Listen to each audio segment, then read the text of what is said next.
Most people think that doing pull-ups is as simple as grabbing the bar and pulling yourself up. But there are actually a few small details that if you miss, you will never do nice full-range pull-ups. That's why most people's pull-ups look something like this, so it's far from the proper execution. What's up guys, it's Godrosi from Gymnastics Method, and in this video I'm going to show you the most common pull-up mistakes I see and how to fix them. The first mistake is the grip. Many people grab the bar with an open grip, so they don't use their thumbs, just anchoring themselves and try to do the pull-ups like that. It really matters how you grab the bar, in my opinion, and what I found the best is when you use your thumbs and do a close grip. So instead of doing like this, use your thumbs and close the grip.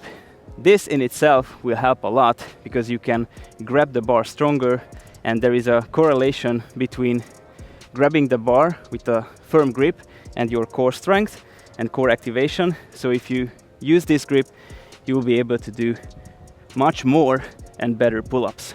But if you want to go even further, you can use this cheat code for better pull-ups, not just grabbing it with your thumbs, but turning your hand a little bit like this. It's almost like a false grip.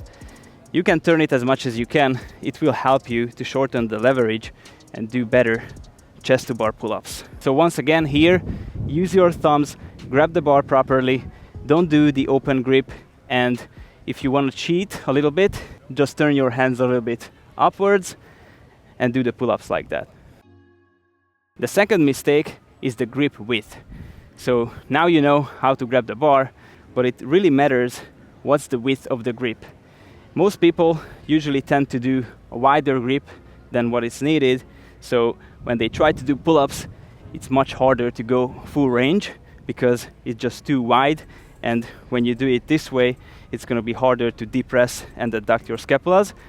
And you don't want to go too narrow either, because if it's too narrow, you just find yourself not properly driving your elbows, which I'm going to talk about in the next point. But what we need is the shoulder width or just a little bit wider. So I really like to do the shoulder width.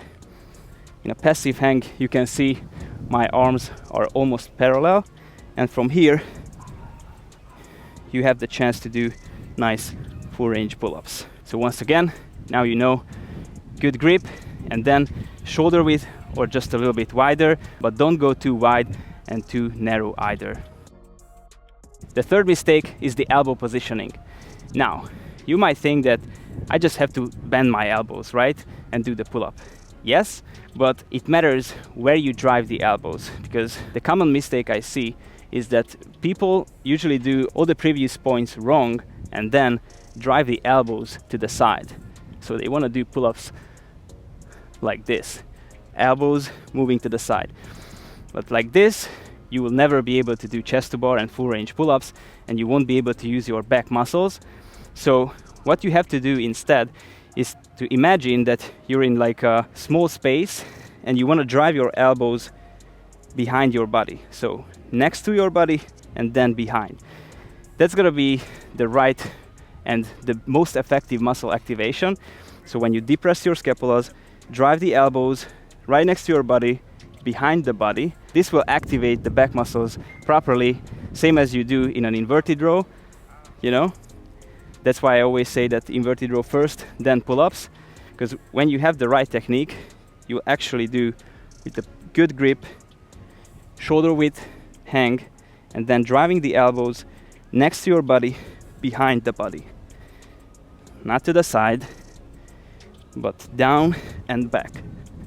So once again, just imagine that you're in a narrow space. You can't drive the elbows to the side, only this way. The fourth mistake is the lack of scapula control. Now, this is a huge topic. I always talk about it in my pull-up videos, my joint preparation videos, but now the most important thing is that the mistake that people make is that they don't do any depression, any adduction. So basically the scapula area is dead. They don't really use it. So the shoulders shrug and they just try to do some pull-ups without activating their scapulas. I will show you the difference from behind. So you will see the wrong execution is when you keep it inactive, and the best will be to activate the scapulas and just like depress and adduct them. So this is the two movements that happens during a pull-up. You have to depress the shoulders and scapula, and as you go to the top, continuously you have to adduct it as well. So if you want to break it down, it's depression, and as the elbows come to the side and go backward, you just adduct the scapulas, so basically retract your shoulders. And this is what you have to build up with scapula depressions in hanging, with scapula adductions on all fours, or with rings or a bar, and then do the scapula pulls, which is another exercise. It's more advanced when you put together these two movements with straight arms, you can see on the screen. And after that, if you work on the inverted rows and the pull-up progressions, you will be able to utilize all these movements and do nice chest to bar pull-ups. And now, let's go to the next one. The fifth mistake is the inactive core. Any exercise you do, core stability and strength is crucial. Same for the pull-ups. If your core is not engaged, you'll be doing some pull-ups with momentum. When you see the legs swinging and the whole movement is swinging, that means that the core is inactive. You really have to squeeze it and do like a hollow body hold. Full body tension is crucial, so you have to practice hollow body holds, planks, and even dragon flags if you want to do it properly and keep your core together. Applying all the key points that I mentioned before, and here you'll be able to do nice pull-ups. Core stability means that you have to move your limbs without any compensational movements. So here too, if you see any swinging or kipping, it means that they can't really activate their core, and if they could do nice full range pull-ups without any kipping. So work on those hollow body holds, work on the planks, work on the dragon flags, and after that, applying all the key points I mentioned, you should be able to do nice proper pull-ups. The sixth mistake is related to the previous one. So if you don't keep your core together, usually the legs are just swinging or they are not tight, and many people cross their legs, which is not particularly bad, but I don't recommend it. I rather just recommend bending the knees. So for example here, if your legs touch the floor, and if you can't do dead hang without touching the floor, just bend your knees like this. Don't cross them, because it's usually with open knees, and this will result unengaged core. So rather just squeeze them together, bend the knees, and do the pull-ups like this. It's a really small detail, but if you squeeze your legs together, keep them tight, and bend your knees, it's gonna be more rigid, and you'll be able to do the pull-ups much better. All right, so just to summarize, first, you need to grab the bar with your thumbs as well, in a close grip, and firmly grab the bar. If you want to cheat a little bit, you can turn your hands like this. Second, you need to grab the bar in shoulder width or just a little bit wider grip.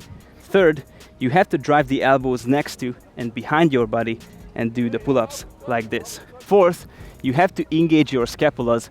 So when you do the pull-ups, you have to depress and adduct them, and depress and retract your shoulders. Fifth, you have to squeeze the core and maintain a rigid, straight body position and do the pull-ups like that. And sixth, if you perform it on a lower bar, don't cross your legs, don't let them swing, just squeeze your knees together, bend the knees, and do the pull-ups like that. I hope you found this video helpful. If you still need help on your pull-up journey, check out the links below, apply to one-on-one coaching. Otherwise, if you want to work at your own pace and use the same well-structured system and want to get access to all my programs, tutorials, daily workouts, and much more, download the Gymnastics Method app and become a member now. If you like this video, give it a thumbs up, subscribe for more, and now check out my other pull-up videos or preparation videos on the end screen.